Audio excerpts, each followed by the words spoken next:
Welcome back. In this session we're going to talk about aggregates.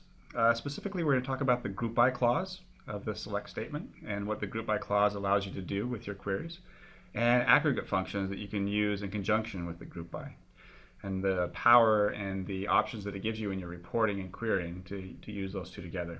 We'll also talk about the having clause, which is one of my favorites, and we'll discuss how these three operate together to give you greater power in your queries. And we'll conclude with a demo that goes through several examples using the group by, different aggregate functions, and the having clause. All right, let's assume that we have a data set that looks like the one I have here on this slide. This is sales data from April 1st and April 2nd. We're going to assume this is just a subset, that it has quite a few more dates than just the ones we show here. And we're going to have in our data the state that the sale took place in, the quantity that was sold, and the total for the sale. Now this is interesting data, but what you would typically want to do when you have this type of data for reporting, what you typically want to do for reporting is to get some kind of summary information about it. And that's what the group by allows you to do. Let's say, for example, that we wanted a summary by date. So if we wanted to summary by date, we would want to see that for this set of 5 rows and this set of 6 rows, we wanted a specific set of information. So maybe we wanted to know for each date what the total quantity sold was and what the total sales were for each date. This is what a group by allows you to do. It takes a query and says, I want you to collapse the data in my database based on this criteria. I want you to collapse on date. So for when the dates are the same, collapse all the information together, give me one row for each date, and then you indicate with an aggregate function what you want done with the columns that are collapsed. One row for each date, and I want you to sum the quantities together. I want you to add together all of the totals. All right, let's take a look at what those queries might look like. This first example here that I have on top, I've included part of the select statement here, the parts that are really going to be pertinent to our example. We have select date and the sum of the quantity, which is what we wanted here, date and the sum of the quantity.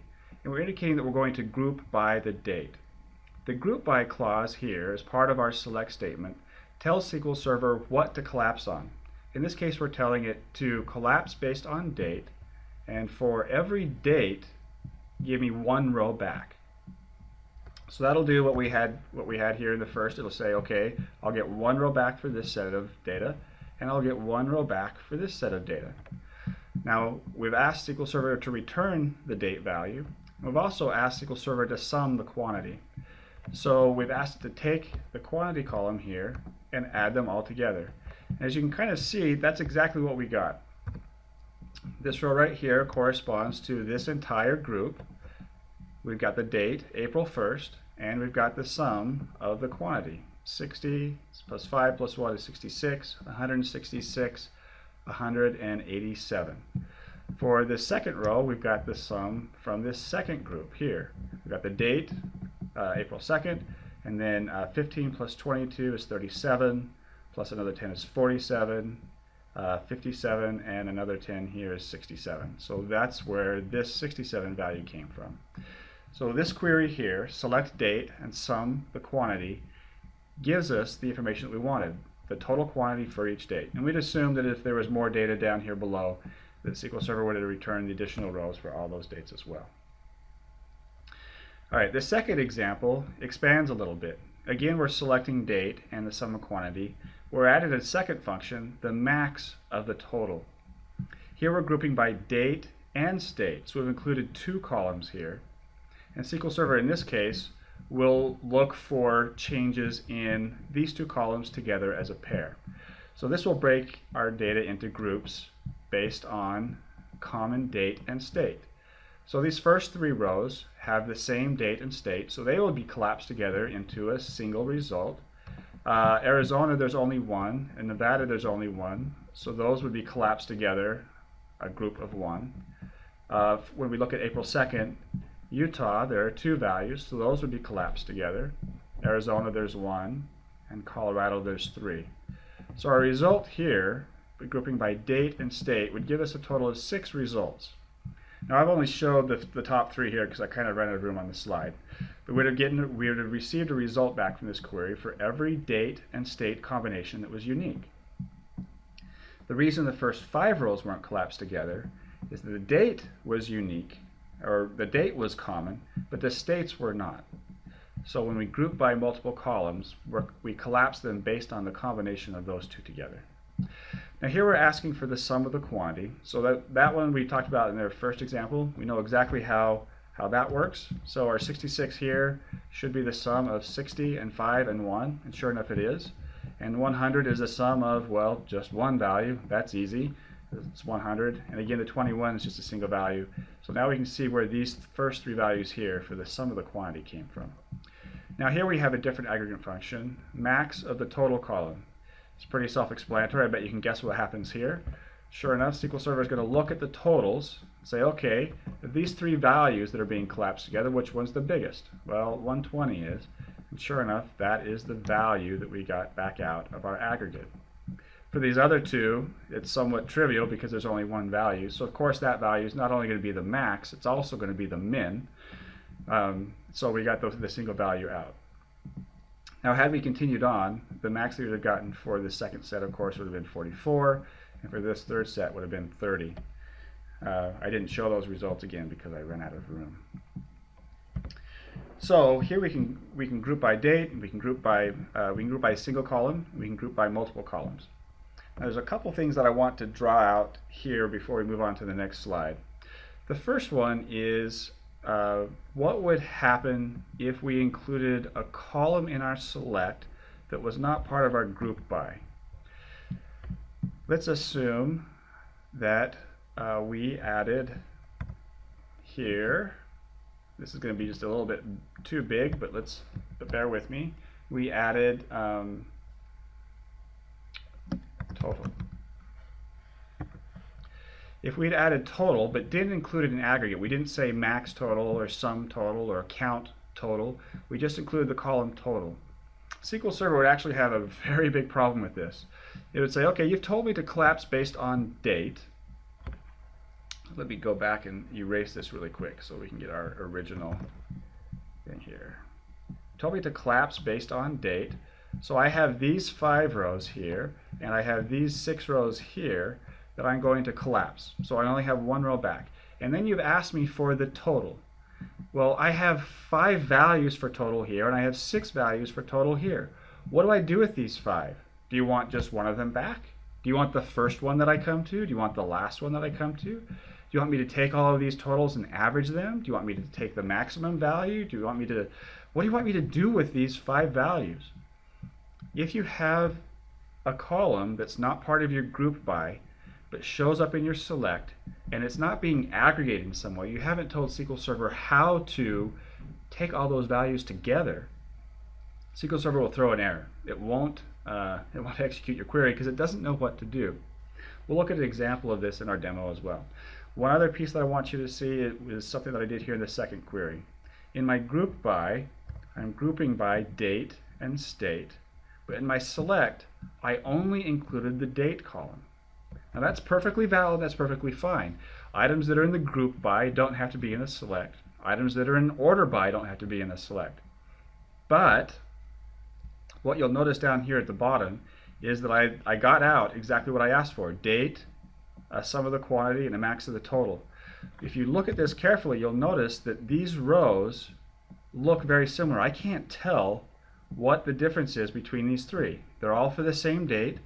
They have different sums and max values, but I don't know what state they're for.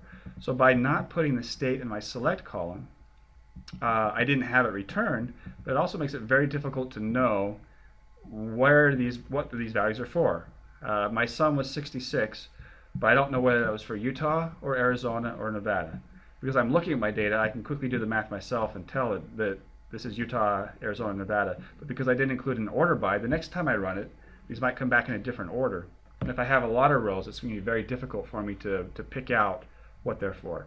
So even though it's not an error to have items in your group by that are not in your select, it's not very commonly done because the result that you get is very difficult to understand and see.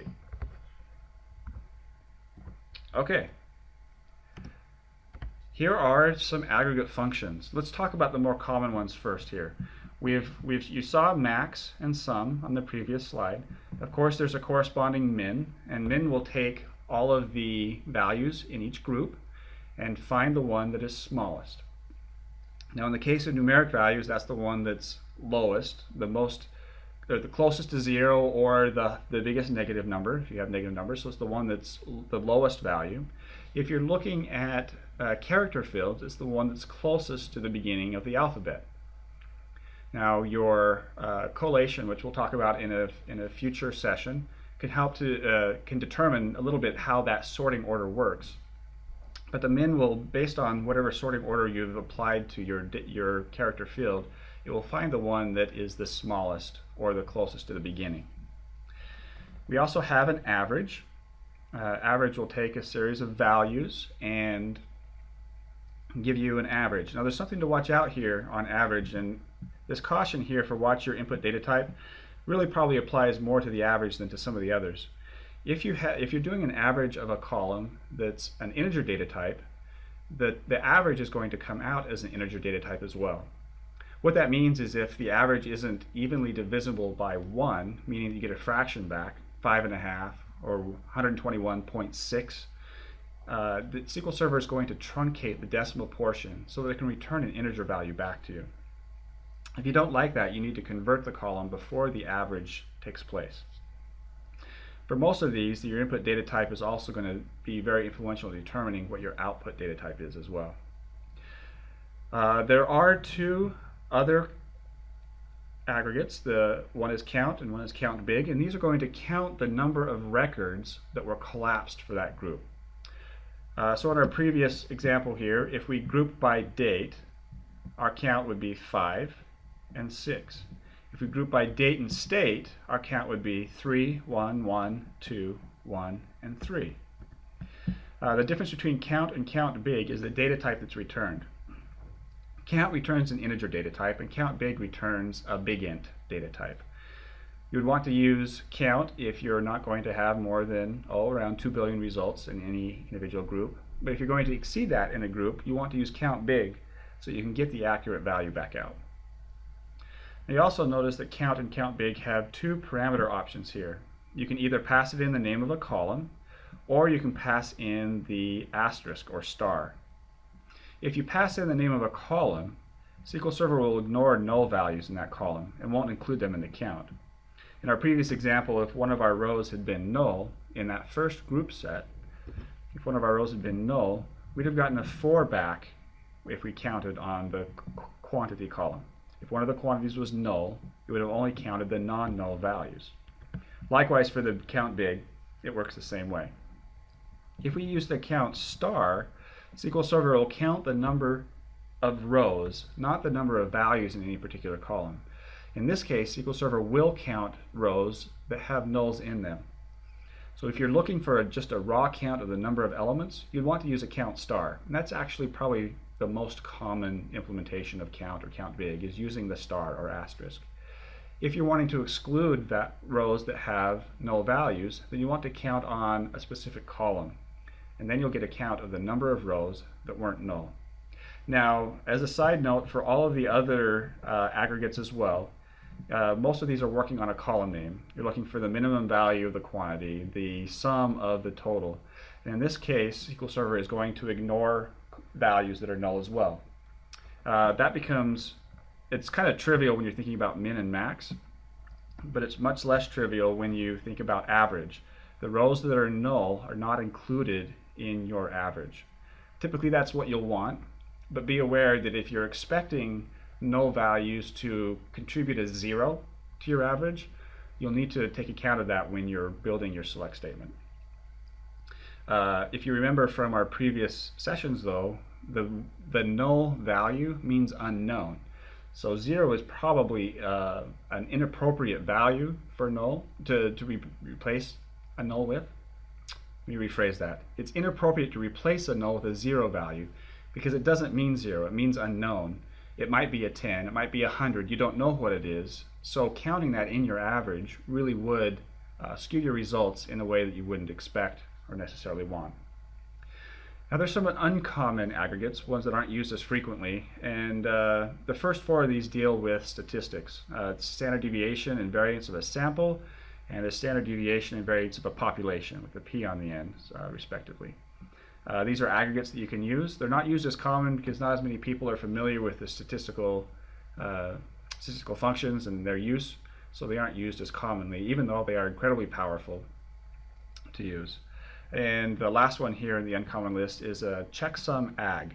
This is an aggregate function that takes one or more columns that you're collapsing on and takes all of those columns and all of those rows, all of those values in those columns and those rows, and creates a checksum on them. Checksum is a unique value that if any of the data inside changes slightly, the checksum changes quite dramatically. So if you're familiar with the checksum, this allows you to create a checksum on the group to detect changes in the group. There are a couple of grouping functions that we're going to talk about later, and those are the grouping and grouping sets and the over clause, and those are going to come in some later sessions when we get into some more advanced query techniques. The last caveat that I have down here on the bottom of this slide is that within each of these aggregates you can specify that you only want to aggregate distinct values. That doesn't always make sense. Usually you don't want to aggregate only distinct values, so it's not very common. But we're going to look at an example in our demo at the end of the slide deck where we do use distinct. Alright, let's move on and look at our having clause. Having is one of my favorites, and I'll be honest, whenever I start a job interview and I'm interviewing someone for a position and they express that they have a reasonable amount of experience using SQL Server and writing queries, my very first question is always a question that involves the having clause in one way or another. The reason is that it seems to be a really good dividing point between people who have just a basic foundational understanding of SQL Server or SQL queries, and those who have really got in and know their stuff. And the having provides a dividing point for me. If they don't understand the having question and don't get it correct, I can drop back and start asking some more simple questions to figure out where their skill set is. If they get the having question right, that tells me that most of the basic stuff they've got a pretty good handle on, and I can move immediately to some advanced questions to determine exactly how deep their experience and their understanding goes. So the having is really a dividing point for me because it's really neat what it does. Before we get into the having clause, let's look just really quick at this data set again, and I'm going to set up a scenario for you. So this data set here on the left-hand side is the same data set that we had on the previous slide. Now we're going to apply a where clause to this data set, where quantity is equal to 5. As we apply that where clause, there's going to be a few rows here that drop out. Those that are either equal to 5 or less than 5 are going to be removed. Now imagine that after the where clause we have a group by. Where clause executes before the group by, and let's imagine that we had the group by that we had in our previous slide where we're grouping by date and by state. The result here on the right shows the result of having a query with a where clause, a quantity greater than 5, and a group by date and state, with the quantity and total columns being summed. So we can see here that this first row is going to come from, I wanted an arrow, please. There we go. This first row is going to come from aggregating just this one value. There was only one value for April 1st in Utah, and the sum of the quantity and total is pretty trivial. So that's the result that we got out. Likewise for Arizona and Nevada, since there was only a single row, the grouping and the aggregates were pretty basic. We get here to April 2nd though, and we have two groups, one for Utah and one for Colorado. And you can see that the Utah group summed together the quantity, 37, and the total, 74, to give us this row here. And again, I wanted an arrow. Arrow. There we go, thank you. And the Colorado summed up these two columns to give us 23 and 46, and that's where that row came from. Now it's very important to realize that the where clause executes before the group by. If it executed after the group by, you can see that we'd get additional columns here, or not additional columns, excuse me. Actually, we would have gotten one additional column. We lost the Arizona column on April 2nd completely. We would have had additional rows collapsed together. Our quantity would have been 66 here, and I'm going to look at this Colorado one. Our quantity here would have been 28. But the where clause executes first, so when the group by ends up collapsing, the values that it returns, that are returned, reflect the where clause. Now, let me get rid of my data here. The having clause happens after the group by, and it acts kind of like a where clause on the results from the group by. So you have your where clause execute, your group by execute, and then your having. And your having is going to restrict rows based on the results of the group by. So in this case, we have having sum of the total greater than 50. So what it's going to do is it's going to look down through our total column, and it's going to remove the ones that didn't have a total greater than 50. So we'll lose this April 1st Nevada row and the April 2nd Colorado row. So the result of this query would be these three rows with the quantity and total values that you see listed here. Now this is very, very powerful because it allows you to say, okay, I want you to take this data, I want you to group it together, and then I only want the groups returned that match this specific criteria. In this case, the sum, the total greater than 50. Now the order of the execution is very important as well. You notice here that we're looking at the sum of the total. If the where clause had executed last, the total here would have been 56. And it would have been large enough to match our having clause where we wanted the sum of the total greater than 50. The where clause executed first. So this row here with a quantity 5 and a sales total of 10 never made it into the final result set. And as thus Colorado dropped out because the sum of the total wasn't greater than 50. Okay, so the order of operations here is very important to determine what you get out of your query. All right, let's look we're going to get into a lot more of this in the demo, and I think some of it that may still be confusing to you will be kind of drawn out there as we look at several examples of using a group by and a having. Let's look at the notes that I have here. Having happens after the group by, and it happens before the select. And in our demo, we'll draw out why it's important to understand that it happens before the select.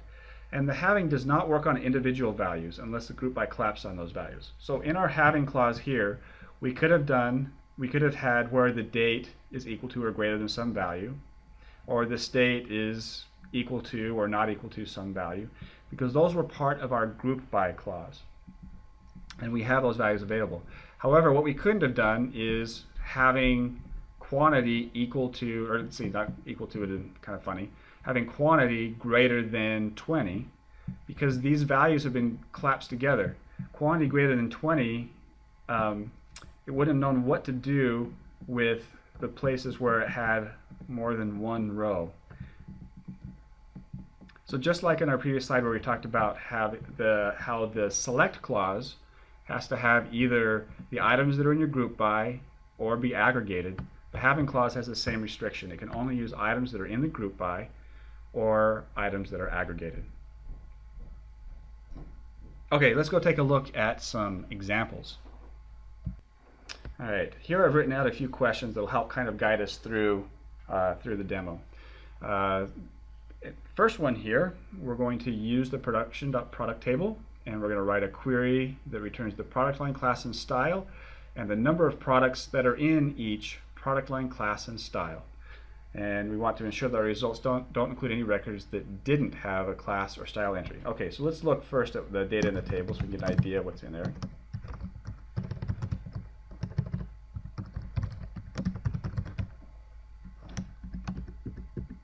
Oops. Gotta have my from. All right. So we're going to aggregate based on the product line, class, and style. Those must be over here to the right. Product line, class, and style. You can see right off that there's a lot of values in here that are null. That must be why, and here we get down here, there's some that are not null. That must be why they want us to ensure that the results don't include any records that don't have a class or style entry. So I'm going to cheat and somebody put the column names in here for me. So we have product line class and style, and we're going to add a where clause to remove those nulls for the class and style. Product line apparently we're going to allow to be null, but class and style not. Or class is not null, and style is not null. You remember from our previous session that when we're comparing against null, we don't use equals. Because the case where the class is equal to null, if the class value is null, null does not equal null, nor does null not equal null. It always, when doing an equals null evaluation, it always returns unknown. It doesn't return true, it doesn't return false, it always returns unknown. So if we actually execute this part here with just the class equals null, see that no rows are returned. If your class not equals null, no rows are returned then either, because none of the rows match. Every single row it says I don't know if class is null or not. So that's why you use the is not null. This is the proper way to compare a row with, or a column with a null value. So here we can see that we get product line class and style, 176 rows, and if we look really quick, all of the nulls are gone. So that worked great.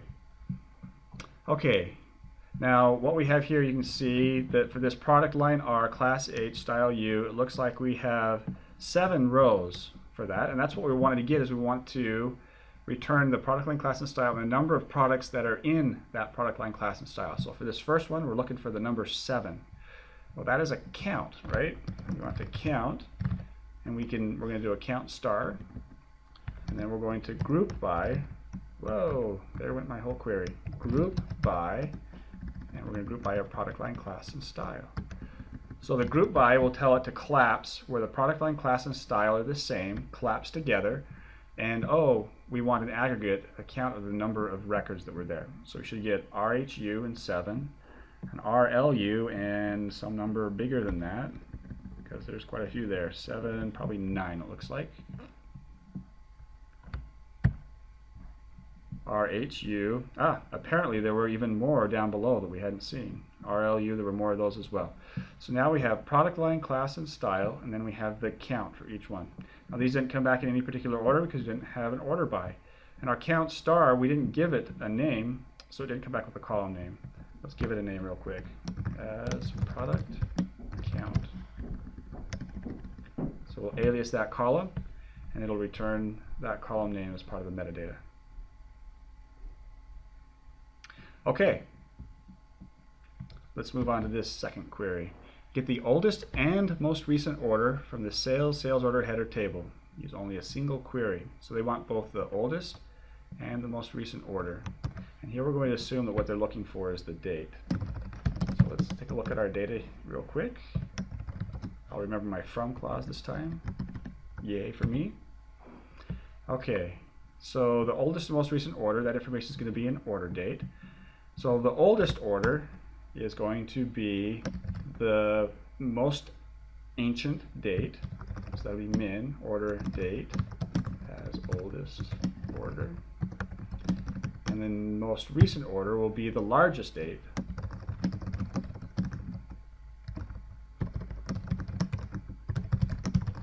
Okay, but what do we group by in this case? For this one, they're looking for any data anywhere in the table. They're not asking for the oldest and the most recent order for a particular customer. We're not grouping by customer. We're not grouping by territory. We're not grouping by salesperson. We're just looking for the oldest one ever. So we're looking, instead of breaking it up into groups and saying we want one group for each customer ID or we want one group for each territory, we only just want one group for the whole table. If you're aggregating the entire data set, which we are in this case, you don't need to include a group by. We execute this, it'll give us the oldest order and the most recent order. Now what we can't do here still is provide some information out of the rest of the table. Let's see, territory ID was one of the items in there. We can't just put in territory ID. It'll give us the error that we expected here. Let's make this a bit bigger. Territory ID is invalid because it's not contained in either an aggregate function or group by. Here what we're saying, without the group by, we're telling it to collapse everything in the table. And we asked it for territory ID, and it says, well, I've got a ton of territory IDs. In fact, let's find out how many. I have 31,000 territory IDs. What do you want me to do with those? Do you want the biggest one, the smallest one? Do you want me to take the territory IDs and add them all together? Do you want me to take the average? Do you want me to get a standard deviation based on that? It doesn't know what to do, so it throws an error. But as long as all of your values in your select are aggregates, like they are here, now we have 3, min, max, and count, and you're aggregating into one big group, you want just a total group of all the data, you don't need to include the group by. In fact, I'm not exactly sure what I'd put in the group by. Maybe a constant.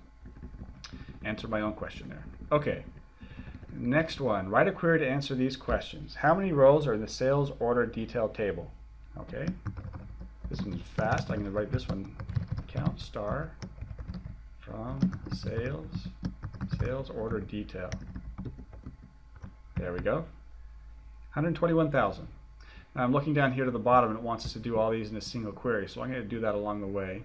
How many of these rows have a carrier tracking number?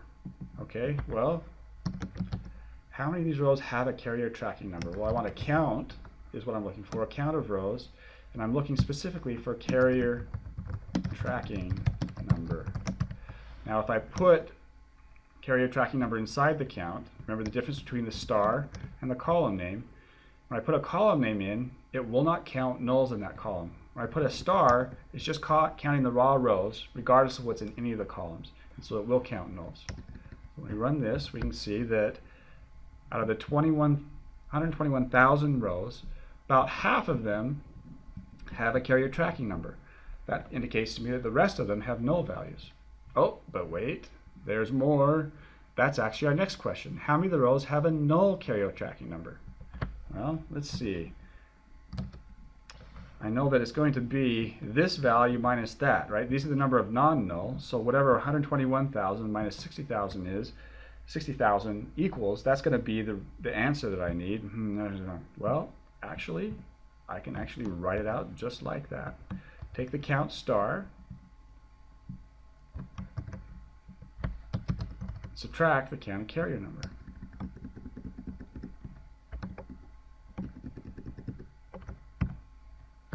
And sure enough, here are the number of rows that have a null carrier tracking number. All right. Now there's another way that I could have done this as well. I'm going to add in another column here and show you how to do that. And it's using the case statement. Case statement is an interesting beast. Let's go back out of our group by for just a second and look at a case statement. Select star from sales.sales order detail. Okay. So here's our carrier tracking number. And you can see these ones all have values. If I scroll down a little bit, I saw some. Page up. There we go. Here are some that are null. The case statement works like an if statement. I'm going to add the case statement here right at the beginning. Case, you start it with the word case, and then you give it a set of criteria. I'm going to say when carrier tracking number is null. And once you have your criteria, this is going to give me when, after the when, you provide a statement that will evaluate either to true or false. So for each row, the carrier tracker is null will say either true, which would be true for this row, or it'll return false, which will return for this row. So when the carrier tracking is null, I'm going to tell it then I want the value 1. When carrier tracking number is not null, then I want the value 0. Okay, and I close my case statement with an end. Now I can have as many when statements as I want, and the way the case works is it'll evaluate the first one. If it evaluates to true, then it will provide the value back after the then. If it's not true, it'll move on to the next one. So you'll get the first value, you'll get the value associated with the first criteria that evaluates to true as you go through. All right, let's see what this does. This will add a column at the beginning. So for wherever the carrier tracking number is not null, I've got a 0. And if I can get down here to the ones that are null, where they are null, I've got a 1. So I've created a little column here that gives me a 0 or a 1 based on whether the carrier tracking number is null or not. Well, using this column, if I added up the values, that would tell me how many columns were null. And I can actually do that. If I take my case statement here, and I say, okay, I want a sum of this. SQL Server will use that column to add up the number of columns that are null. And you can see we got the same result both times. They both worked. Okay, how many rows have a null carrier tracking number? Okay, how many unique carrier tracking numbers are in the table? All right, so if we look at our data again, you can see that the carrier tracking number is the same for quite a few of these rows. We want to know how many distinct carrier tracking number values we have. So what we're looking for again here is a count. We're looking for a number. We want it to count the number of carrier tracking numbers that are unique. And what we want is we only want it to count distinct.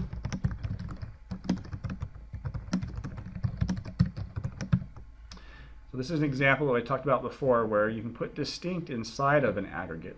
In this case, it's going to look and it's going to say, okay, this carrier tracking number, blah, blah, blah, blah, blah. Okay, I've got one of those, and I've got one of those, and I've got one of these. And if it finds another one down below, it's only going to count the number of distinct values that it can find for that column. We execute this one. We find the result there is 3,806. And we did all of the above in a single query. I think that's something to realize with the power of the group by, is that you can put more than one aggregate in there. Now again, you are restricted that if it's not in the group by, it has to be aggregated. And in this case we did. All of our stuff is aggregated. We didn't put anything in here that's not in our group by. Our group by doesn't have anything. So the only thing we could include in our select was aggregates. We did that. And we were able to do all of these things. 3 different types of counts, a sum and another count. We could have done maxes, mins, averages, variance, standard deviation, checksum ags. We could have done all of those in this select statement and had them all together all at the same time and had it calculate them all. So you can put more than one aggregate in your query. All right, that was awesome. We got to use a case statement. We got to aggregate everything together with no group by, but still use aggregates. All right, let's move on to our next one. Okay, let's move on here to number 4. Write a query that returns the product ID for all products that have an average standard cost greater than 300. The products that have been most recently modified should be at the top of the list. Okay, our product standard cost history is in our, is in our production schema, and it's in our product cost history table. Okay, so we look at our product cost history, and we can see the standard cost. You can see that these product IDs, looks like the standard cost has changed a few times, and what we want to do is find the ones that have an average standard cost greater than 300. So we want, in this case, we're going to be grouping by product.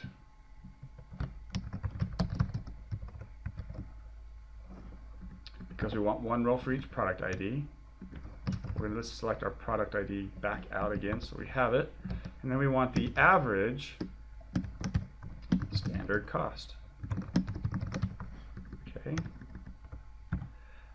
All right, so for each product ID, here is their average standard cost. But we only want the products that have an average standard cost greater than 300. So all these 12s and 3s and 12s and 33s we don't want. The 779 would keep. But we get that using our having, because our having works after the group by on the groups. And so since we're working on an average, we want it to where not an individual value, but where the average is greater than 300. That falls into our having.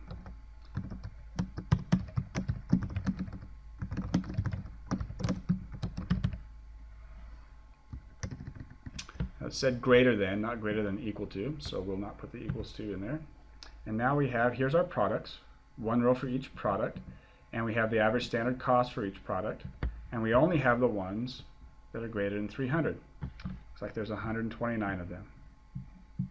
Now it also says the products that have been most recently modified should be at the top of the list.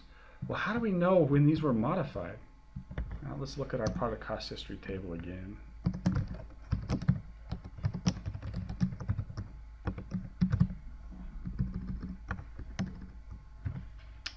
Okay, we have a modify date in here.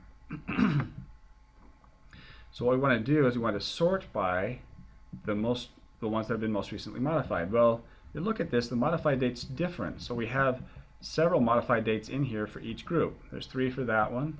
There's 3 for this one. What we need to do is find the products that have been most recently modified. Well, we can find the most recent modification date for each one by doing a max. That will give us the most recent modification date for each one. And then we can actually sort using that.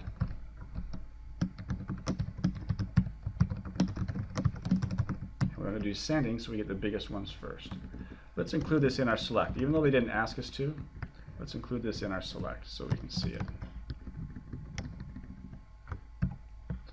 Okay, most recent modification date. Looks like they're all the same. Not quite. So here's the ones from June 30th, June 17th, and then the year before, June 30th. So you can see now that we picked out the most recent modification date. A lot of them were modified on the same day. But we got the most recent modification date for each product ID, and then we ordered by that column, with the most recent ones first, to get them back in the order that we wanted. Okay, let's move on to number 5. List the total sales for each salesperson who sold more than 1 million in 2006. Have the highest sales at the top of the list. All right, so our sales information is in our sales order header table. Let's take a look. We want total sales for each salesperson. So we have a salesperson ID. And when they've sold more than one, we want their total sales. So there's our group by right there. Group by salesperson ID. And we're going to put them in our select as well. So we get the ID back out. And we're looking for total sales. So that would be a sum of the subtotal. So here we go. Salesperson ID, and here's their total sales. Okay, and we want the ones who sold more than 1 million. Okay, so after we've grouped them together and after we've added up all of their sales, we want the ones where their total was more than 1 million. So that's going to be a halving clause.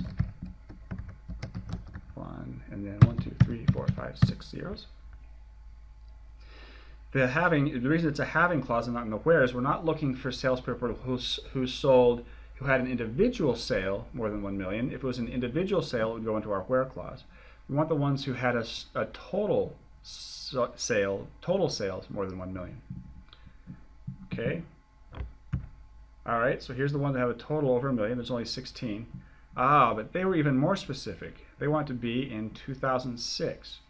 So when we're summing up their sales, we should only sum up the sales from 2006.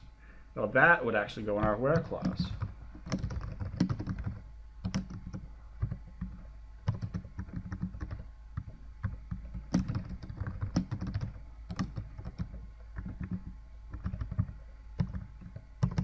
Can't type a 7. There we go.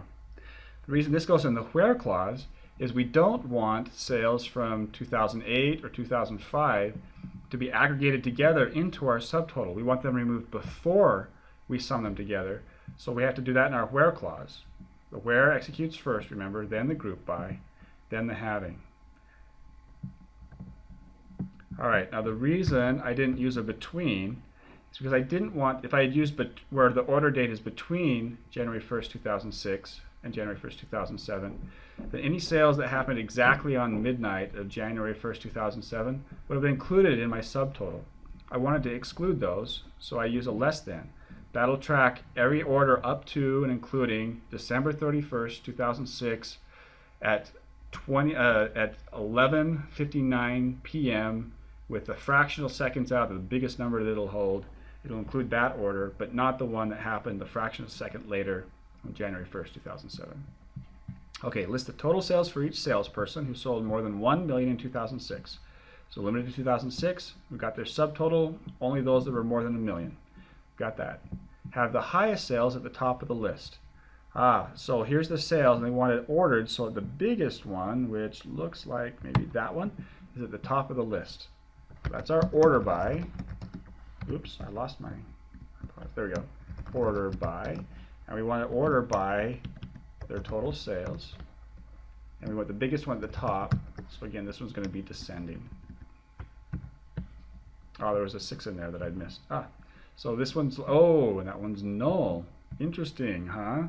Null. Do we want the null? There's the orders that didn't have a salesperson ID totaled 6.5 million. Wow. The next closest salesperson was the 277.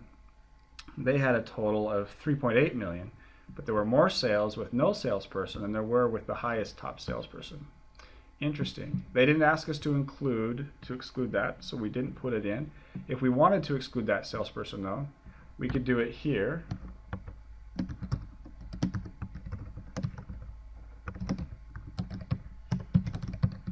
And that would exclude it. This would pull those sales out before the aggregate happens. So we would restrict it to orders that are in 2006 and there was a salesperson on it. Now we could, because the salesperson ID is part of our group by, we also could have done it out here as part of our having. And it would have worked exactly the same. We've gotten the same results back. And the reason we can do that is the salesperson is part of our group by. So when it's collapsed, we do have individual values here. The salesperson isn't aggregated. Everything that was collapsed together is the exact same value. So we can ask for when the salesperson is not null. Now I believe it's going to be a little bit more efficient to keep it in the where clause, because it had to actually aggregate the null and then throw the result away. It would be much easier for SQL Server to never include the null values in the first place. In this case here, if you remember right, it was a 6 million value. It actually calculated the $6 million value for the null and then just discarded that row. Okay, same as above, but instead of 1 million, only include those who had at least one sale over 100,000 and had all of their sales over 30. Okay, let's use this as our template, because most of this is going to be the same. We're going to move our salesperson is not null back up into our where clause. I'm going to put these on different lines so we can see each requirement on its own. And instead of 1 million, only include those who had at least one sale over 100,000. Okay, you remember on this slide where I talked about you can't include individual values outside, right? You have to, everything in the select and everything in the having has to either be the column that's in the group by, or it's in an aggregate. Well, here what we're doing is we want to include only those who had at least one sale over 100,000 and all of their sales over 30. Well, how do we know if all of their sales were over $30? The reason we can't put this part in the where clause would be probably pretty obvious if we type it in and talk about it here. Let's do that. And subtotal greater than 30. If we put it here, before the aggregate happens, it's going to remove all of the sales that have a subtotal greater than 30, but not necessarily all of the sales people. So if a salesperson had two sales, one that was $50 and one that was $10, this where clause would throw out the $10 one, include the 31, and what we would get is that salesperson with their sum of their sum, which would be 50. We wouldn't realize that the reason we didn't see any of the sales that were under 30 is we just threw them all away at the beginning. So we can't do it here in the where clause. That won't work. Well, what do we know? If they had all of their sales over $30, we know then that their minimum sale, that their lowest value sale, had to be at least $30. So if we had their min subtotal greater than 30, any of those that had their min subtotal less than 30 had at least one sale that was less than 30. So they wouldn't qualify. So we can satisfy this part of the query using the having clause, having min subtotal less than 30.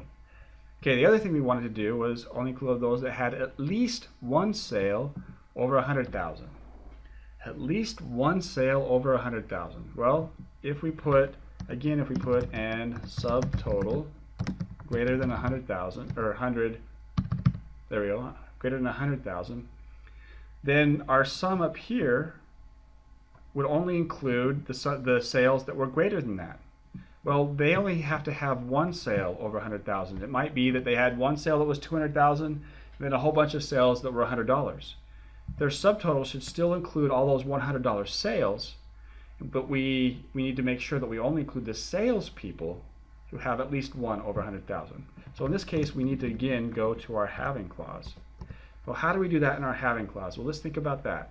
If they have at least one sale over 100,000, then their max subtotal is also going to be over 100,000. Okay. It doesn't like that. Oh, because I didn't put an and. So max subtotal greater than 100,000. If they had a sale that was $200,000, then their max would be 200,000. That would be greater than 100,000. But it's not going to exclude all of the other rows that were less than 100,000. It will allow those still to become part of the sum. Okay, so if we execute this query, here are the three people who had all of their sales were over 30, and at least one of them was over 100,000. As you can imagine, they're all pretty high values. To have at least one over 100,000, they probably had more than that. And indeed, they had, in this case, millions, and hundreds of thousands of dollars in sales. Okay, that was pretty complex, but that's a nice use of the having clause. Let's move on and do another one. Here's our last one. Which salesperson had at least one sale greater than or equal to 750 and less than 1,000 and sold more than 1 million total during 2006? Okay, this is very similar again, so let's copy our query here and use this as our starting place. Our having clause is going to be completely different. Let's go ahead and take that out. All right. Okay, and sold more than 1 million total during 2006. Okay, having sum, this is the same as the original, subtotal, greater than 1, and 6 zeros. Okay, is that right? 1, 2, 3, 4, 5, yep, that's 6 zeros. Wow. You get a little bit older and you have trouble telling the number of zeros that are in that number. All right, which salesperson had at least one sale greater than 750 and less than 1,000? Well, can we put that in our where clause? Let's put it in and see how it looks. Stop. Ugh, it's getting worse. There we go. Still hit the wrong button. There we go. And subtotal greater than 750 and subtotal less than 1,000. So we're forcing them to have a sale that's in that bracket, in that range. Well, if we put this in the where clause, any sales that were outside of that were less than 750 or greater than 1,000, will be dropped out before we get to the group by. So our sum up here is only going to include the sales that were in that range. If that's the case, we're only going to include in our sum here and our sum here the sales that were in that range, not anything that was greater than less than that. That means that this having clause here, where their total sales has to be greater than 1 million, they'd have to have all of their sales between 750 and 1,000 and have those sales total more than 1 million in order to qualify. That's not what we've been asked for. We only wanted at least one sale in that bracket. So we can't put that in our where clause, because if we put it in our where clause, it means all of their sales in that range. Well, can we do that in our having clause? Well, let's see. What do we know? If they have one sale greater than 750, let's try that. Let's see. Their max, one sale greater than 750, then their max subtotal is going to be greater than 750. And less than 1,000 would be their minimum value has to be less than 1,000. So this says that says that we would have at least one sale greater than 750 and at least one sale less than 1,000.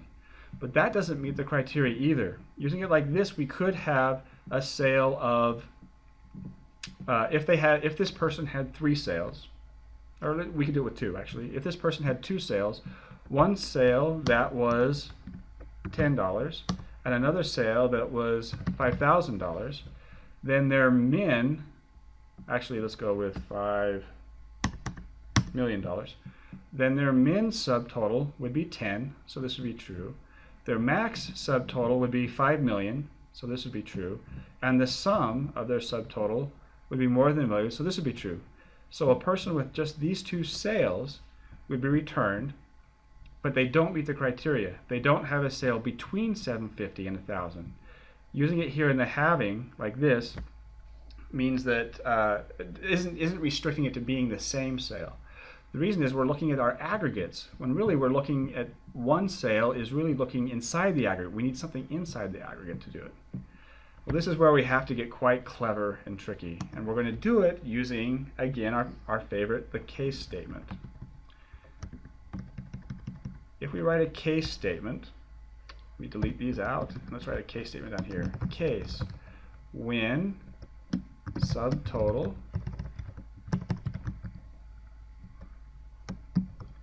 greater than 750 and subtotal is less than 1,000, then 1, and I'm going to introduce a new clause here, else 0, end.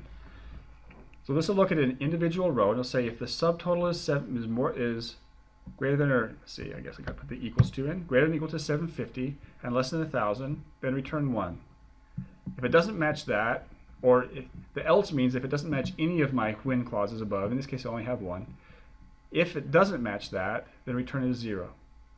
And I just drug that out. Okay, there we go, return is 0. What I can do is put this case statement now inside of a sum.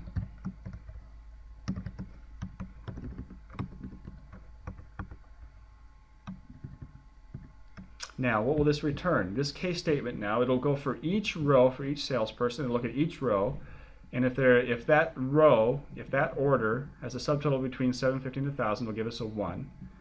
Otherwise, it'll give us a 0. And then I'm taking all of those rows for each salesperson and collapsing them together and summing them up. What will that give me? That will give me, since it's a 1, the sum will give me the total number of rows that they have that are the total number of orders for that salesperson that had a subtotal between 750 and 1,000. So what I'm looking for is ones that are greater than 0. Or I could do greater than or equal to 1. Now you notice as I was hovering over here that I had an error. The reason is that I didn't have anything at the end. So what it says here, and I'm just going to, since it popped up, I'm going to explain it. An expression of non-Boolean type specified in a context where a condition is expected. That is a lot of English gobbledygook to say, you said sum this, but I'm expecting sum it and do what with it? Well, I want it to be greater than 0. Now I have a condition that can evaluate to true or false here. So I have and, whether this is true or false, and this is true or false. So the reason it was blocking there is because I hadn't finished my query yet. Okay, I execute this.